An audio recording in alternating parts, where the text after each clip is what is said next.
Hello and welcome to yet another video of Cornerstones of Math. Today we will solve the following problem, where a and b are constants and fx equals ax plus b for all real numbers x. We define f1x as just fx and fn plus 1x equals f of fnx for all natural numbers n. Find the expression for the general term fnx.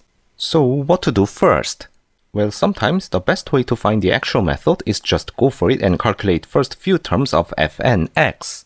So we have f1x as just fx, which is ax plus b, and f2x is given as f of f1x, so it is a f1x plus b, so ax plus b plus b, so we have a squared x plus ab plus b. Then f3x is f of f2x, so it is a f2x plus b, so we have a times this plus b, so we have a cubed x plus a squared b plus ab plus b. And let's do this just one more time. Then we have f4x as a times the previous function plus b, so we have a to the power of 4x plus a cubed b plus a squared b plus ab plus b.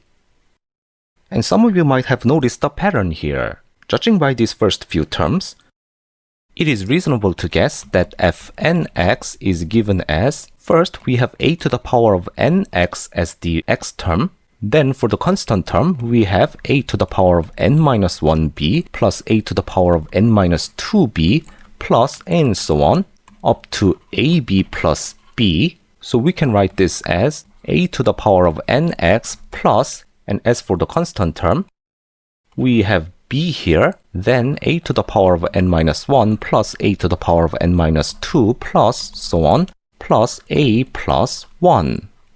But this is merely a guess.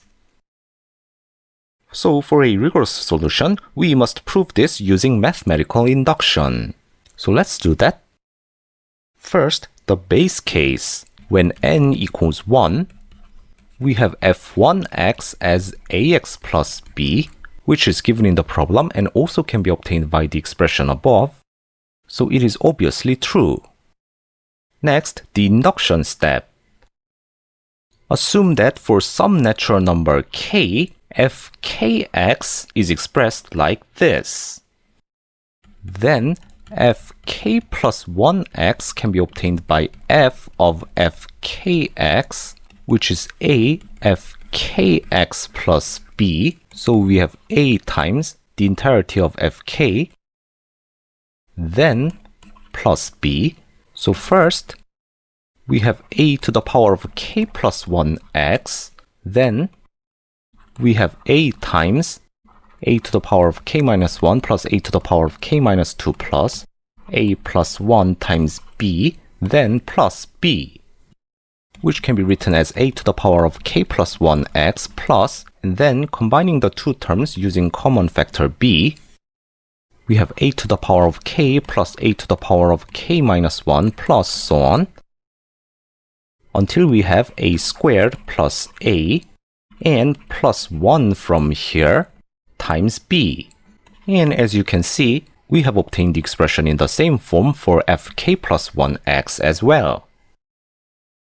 Therefore, by mathematical induction, we can say that for all natural numbers n, fnx is given as a to the power of nx plus a to the power of n minus 1 plus a to the power of n minus 2 plus so on, plus a plus 1 times b.